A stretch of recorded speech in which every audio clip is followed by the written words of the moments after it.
You as an entrepreneur should just be going out there and saying, hey, everybody, I've got this great idea and this is what I'm going to build. And I want everybody in on what I'm doing so that by the time I get to the point where I need investors, you all will know me, you'll know what I'm working on, and you'll understand it. Welcome to Get Real, Get Results. I'm your host, Chantell Preston. I've got over 2 decades of experience in healthcare operations, project management, and consulting, and I've navigated the dance of career advancement and personal satisfaction firsthand. Get Real, Get Results is your go-to resource for navigating the complexities of a modern-day success without sacrificing your well-being. So buckle up and get ready to challenge the status quo, shatter limiting beliefs, and embark on a transformative journey toward a more authentic, balanced, and fulfilling life. This is Get Real, Get Results, and I'm honored to have you join me. Good morning, everyone. Thanks for joining us again. This is Chantell Preston with Get Real, Get Results. Super excited today. I have a guest that I can't wait to introduce you guys to, Marcia Dawood, one of my favorite people in the world and probably the most experienced angel investor I've ever met. So just to kind of give you a quick bio of Marcia, since I already know everything, is powerhouse angel investor. She's also the author of a book called Do Good While Doing Well, which I absolutely love. And we're going to talk a little bit more about that because I think a lot of people think, well, I have to invest, and feel guilty for making money, feel like they should be giving to philanthropies versus investing. So we're going to talk all about that today. She's also part of the SEC advisory committee. She has a TEDx. She's also the podcast host, Angel Next Door. So let's just jump right in. Marcia, thank you so much for joining me today. So since I already kind of know your journey, I'd like for you to give us just a quick synopsis of your journey, how you started in this. I mean, kind of a different path than most. So how you started and how you got to where you are today. Sure. Well, thanks so much for having me, Chantell. So in 2012, I was invited to an angel investing meeting, and I remember saying, what's angel investing? I have no idea what that is. And I went to the meeting. I was living in Pittsburgh, Pennsylvania at the time, and I was totally fascinated at how much innovation was happening right in my own backyard. I felt a little bit like I'd been living under a rock because I was seeing these entrepreneurs who were also in Pittsburgh, and I don't know what I thought. I thought people went to work in big buildings and had big jobs with big corporations. I don't know. I would have thought that in Pittsburgh. Yeah. I would never have thought there was like entrepreneurs in Pittsburgh. So right. I agree. Yes. Yeah. I thought they were maybe like just in Silicon Valley or New York. So I was completely fascinated and I thought, well, I want to learn more about this. And so I started going to some meetings. And from there, between 2012 and 2020, we ended up living in 5 different cities: Pittsburgh, New York, Dallas, San Francisco, and Charlotte, North Carolina, because of my husband's work. So I got a front row seat to looking at what the startup community is like in all different types of cities, big cities, small cities. I did live in Silicon Valley at one point, which was very interesting. But I was just fascinated at all of the different innovation that was happening. But I was also fascinated at how hard it is for entrepreneurs to fundraise. And it is really, really hard for any entrepreneur, but it is especially hard for women and people of color. And so I thought, well, what could I do about this? I'm not a billionaire like you see on Shark Tank. I don't have a private plane. So how can I affect this? I can't be the one always writing the checks. Well, I would talk to people and they would say, oh, angel investing, that's so interesting. And then they would want to hear all about the companies that I had seen. And I would say to them, hey, you too can do this. And they'd be like, oh, no, not me. No, it just seems so daunting. Like it never even crossed their mind. It wasn't that they didn't want to. It just had never crossed their mind. So I thought, well, okay, how do I change this? So I started the podcast in 2021. And from there, I did a TEDx talk at TEDx Charlotte in 2022. And then people were like, okay, like we get it. Like it seems cool. Like now what do? We really don't know what to do to get started. And I thought, okay, I got to write a book. And I'm not a book person. I mean, I'm not a writer. I wouldn't qualify myself as a writer before I wrote this book. I was like a spreadsheet person. So, but I found some people to help me and wrote the book. Well, I have to tell you, I did get an opportunity to read your book, and it is like a masterclass 101 for angel investing. So thank you for doing that for all of those that aren't quite as well versed in angel investing. And so let's dig deeper into that because you're female, which I've learned women are a little bit more risk adverse for investing in companies. But I've also learned that a lot of women think that it's almost like we feel guilty for investing and then making a good return. We feel like I think there was a statistic that, more women give to philanthropy versus startup companies. So how, when you were evaluating doing this, I mean, you're kind of an anomaly. I realized that when I, started investing, I thought, well, everybody did it like me, everybody's writing checks. And then I went, holy shit, nobody's writing checks but me, especially not females. So how did you get into this and realize that this opportunity was even available to you? Well, I'd say if I boiled it down to one thing, it's the statistic about how much money is actually donated to charities per year. So $475 on average $billion is donated to charity here in the US per year. It's a lot of money, $475 billion. However, that is equivalent to 1% of the value of the US stock market. And that's just public companies. Imagine how many private companies are out there too. So I'm thinking to myself, oh my gosh, here we are. We're thinking, oh, we're doing so much good. We're going to donate to charities. And charities are doing amazing work. But they are a fraction of what needs to happen in order to make change in the world. So if we put the burden all on the charities, that's just not fair. So we need to be able to do other things in order to help accelerate positive change, especially when it comes to life-changing things like disease, climate, all of the big things. Well, and let's talk about that because, women make, I think, 70 to 80% of the decisions in our household, but yet we're not the ones investing in the things that we want to see in the world. And so one of the things I absolutely love about your book is do good while doing well. So you can have it both ways. And so talk a little bit about how if we invested more in companies, how we could do greater things. Like you just mentioned on the philanthropy side, great. We donate to a philanthropy. They, the charity, they do well, they do great things. But if we were able to invest in companies that grow, that help sustainability, ESG, all these buzzwords that we're hearing now, how can we as investors, and again, I'll be the first one to tell you, and I think I've said this before, I invest to make money. Okay. Now don't get me wrong. I want to do the right thing and do well by the world as a whole, but I don't feel guilty for making money because it's my money and risk that I'm putting into it. So how do we change that mentality of, giving to startups versus philanthropy? How do we change that mindset today so we can have a greater impact? So I think it all comes down to awareness.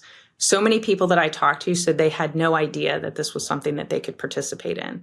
I ended up raising several funds over the years. And a fund for your listeners it's a way that you can pool money together so that you can get more diversification and be an investor in more companies. So you put in a little bit of money and potentially get exposure to, let's say, 10 or 15 companies.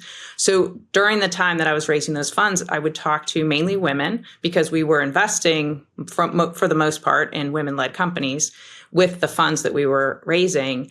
And they would say to me, well, you know what, investing, yeah, my husband does that. Or that isn't something that I do. I let my financial planner do that.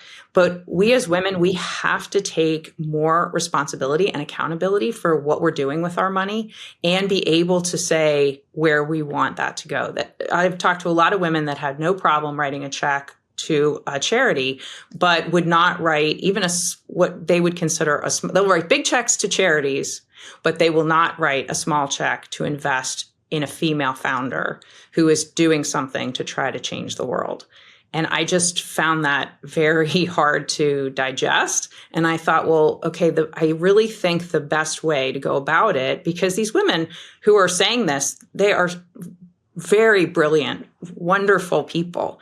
They just we as a society have not been taught that investing and making financial decisions as women is really like the norm. So until we start to change the norm, we're not going to change the narrative on what women are doing or saying. That's fascinating you say that. Of course, I have 3 daughters at home, and I'm trying to figure out how to make sure they understand being financially independent is so important. When I was 18, my mom said, "You're going to open this mutual fund. You're going to put money in this." I could barely, feed myself or, pay for college, but I did it. And thank God I did, because I learned so much discipline, but I didn't know what investing was. And you're right. I mean, if I didn't have that role model to say, hey, I think you should do this. So how do we get this because I hear a lot of people say, I don't have the money. Investing's for rich people. You said that a minute ago. Investing's for rich people. How do we change that? And tell me, if I'm a normal person and say, hey, look, I'm interested in, figuring this out. Where do I start? Yeah, so in the book, I outlined several things. First of all, in 2016, the Securities and Exchange Commission changed the rules. Now, anyone can invest with as little as $50 in what's called regulation crowdfunding. So that can be equity crowdfunding, where you're actually getting a little piece of ownership for the money that you're investing, or it could be debt crowdfunding, where you're going to get a payback of a certain percent. So these are ways that people can invest a very small amount of money and be able to try it and kind of just see what it's like and get into the game. The other thing that a lot of people don't realize is how much time they can invest, because a lot of companies, startups, entrepreneurs, they're doing amazing things. They're incredibly good at whatever they're working on.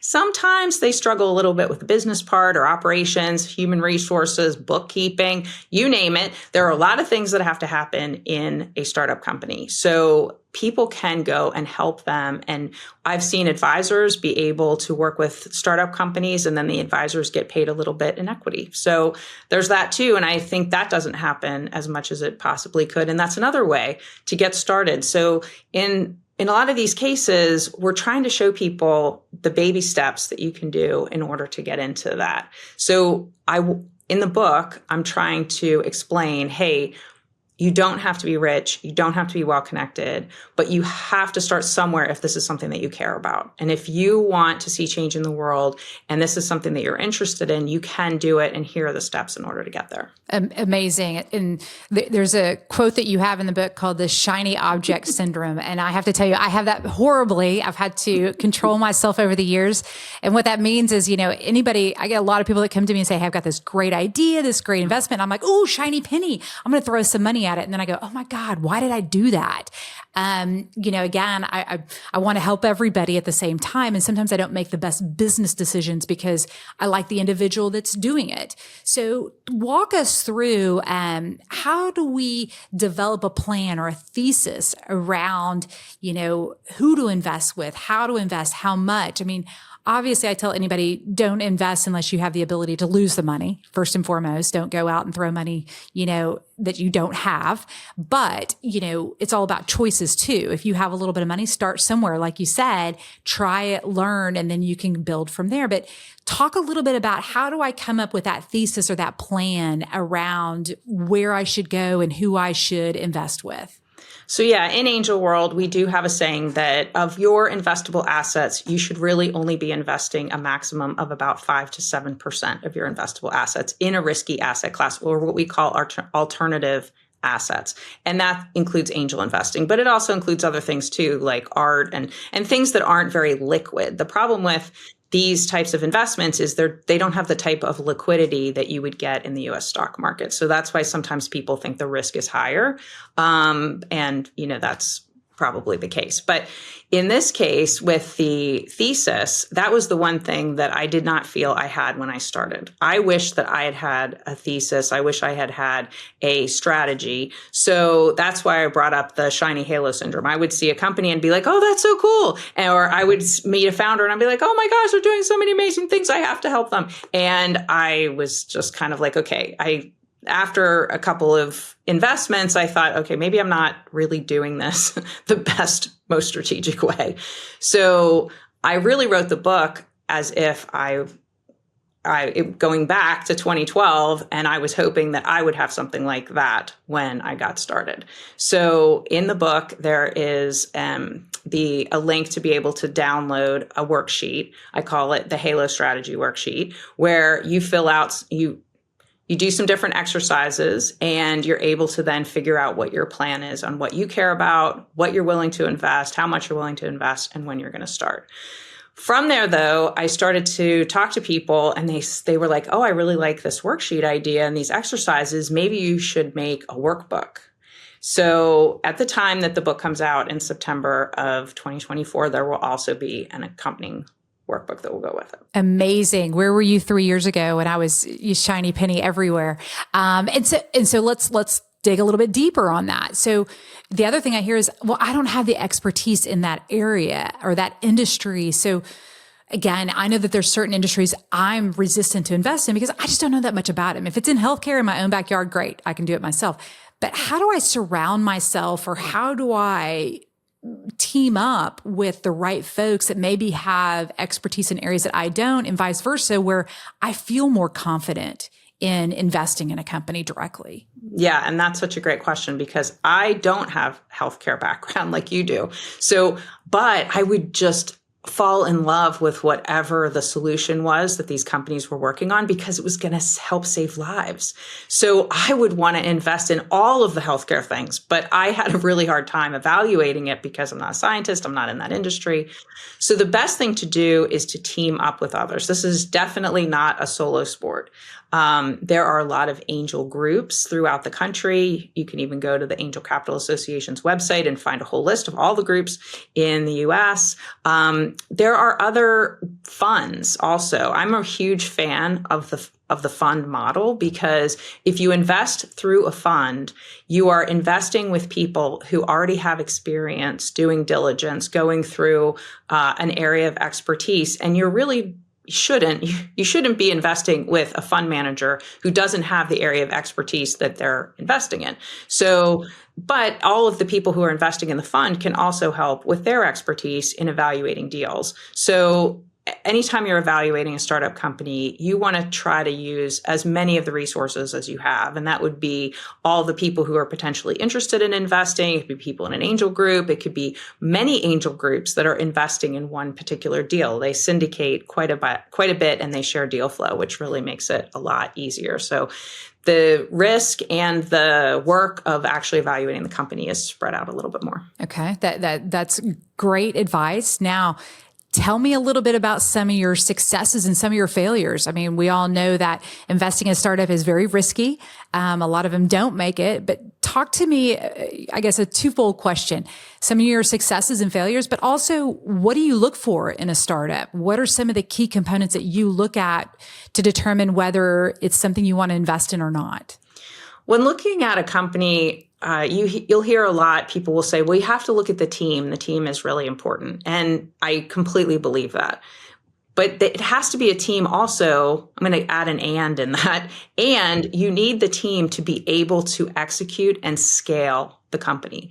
And when we talk about that, we'll say, oh, yeah, the company needs to be able to scale, and they need to be able to get more customers, and they need to be able to do all these things. But at the end of the day, they really need to have the people who have done it before, who have some type of experience. When I see a team of all very early founders who really don't have that level of expertise to grow a company, I get a little nervous.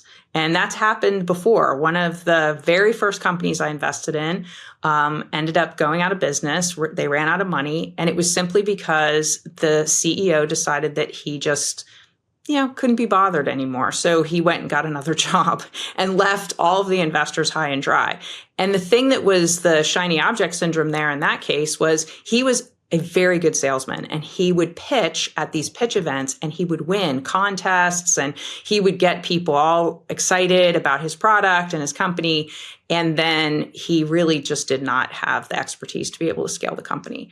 So you've got that on one side. But then I've had other companies that have done extremely well. At the time that I invested in that company, there was another company that was working on a speech-to-text hardware, and they ended up exiting. They were acquired, and we got a very nice return. And in addition, and I won't get into a lot of the details, we could have a whole other episode on this, but there are tax advantages for angel investors. And because I held that stock for over 5 years, when I got my payout, the gain of that investment, I did not have to pay capital gains tax on, because there is a provision in what's called Section 1202 of the IRS tax code that encourages angels to be able to take the risks needed to be taken so that these companies can grow. And you do get some advantages on the back end if those companies do well. Okay, remind me, we're going to take that one offline for later, because I'd like to know exactly how that works, because I have a feeling I could take advantage of that at some point, I hope. But that's interesting. I never even thought about that, to be honest, but that's a great way to encourage people to invest. And you brought up a great point. This isn't a short-term investment usually. Usually it's I would say 5 to 7 year commitment on an investor. And, they may raise additional funds. And I think that that's what a lot of people don't understand is, my theory in life is I'd rather have a smaller piece of a bigger pie than a big piece of a small pie. But there is a process that these companies have to go through. And so it is a chore. And so having some folks to join the ride with you and have that expertise and experience is very helpful. And I know I always felt like safety comes in numbers too. At least if I have somebody else that's willing to invest in it, at least I'm hopefully making a good decision because they're there with me. Follow smart money, right? So that's interesting. And so talk about, if I'm a new investor looking at investing in companies, you mentioned go to ACA and there may be some angel networks. But let's just say, everyone's got a friend that comes to you and says, hey, I've got a great idea and a great company. I want family and friends investment. So talk a little bit about the mindset behind how do we deal with that versus meeting somebody we don't know? Is it easier or better to go with companies that you have no personal interaction with? Or is it the family and friends where you can get the biggest bang for your buck per se? So talk a little bit about that, because I've seen that go awry a little bit a few times where there's a lot of pressure when you've got your family and friends invested in your company. That is true. And I've heard entrepreneurs say, well, I don't know that I want to ask my family and friends. What happens if the company fails? Well, it's okay to take somebody's money that you don't know, but it's not okay to take your friends and family's money. So I have a little bit of a problem with that. Great point. Right? Okay, yes. So do you really believe in it? I don't know. But I did write an article that came out in Fast Company last year about this very topic, because it is so hard for entrepreneurs to fundraise. And it's hard for them to fundraise at the earliest at any time, but at the earliest of stages is, of course, very challenging.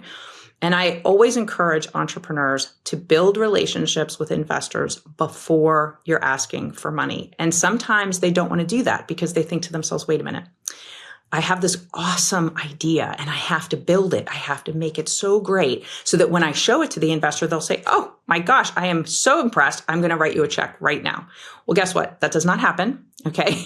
We actually need to get to know you. We want to see what you're working on. We want to see how you progress with it. What happens? What challenges did you have along the way? How did you handle them? So all of these things are really helpful when you're building relationships with different investors. You as an entrepreneur should just be going out there and saying, hey, everybody, I've got this great idea and this is what I'm going to build. And I want everybody in on what I'm doing so that by the time I get to the point where I need investors, you all will know me, you'll know what I'm working on, and you'll understand it. That makes perfect sense. When I'm assessing different companies, I have to tell you the biggest component is the team, like you talked about earlier. Can they execute? There's a lot of accelerators out there, incubators. Everybody's, growing these new entrepreneurs of tomorrow, which is great. But sometimes they're not realistic on what they can and can't do within the time frame or the money that they raise. And so those are always big components to me as to, are you realistic? Do you have an executable plan? But also, is the founder, the CEO, cognizant enough to be able to pivot if something goes wrong? Some of my best investments have started as one company and ended up as something else just because they have the ability to pivot based on what's happening in the market. So great insight.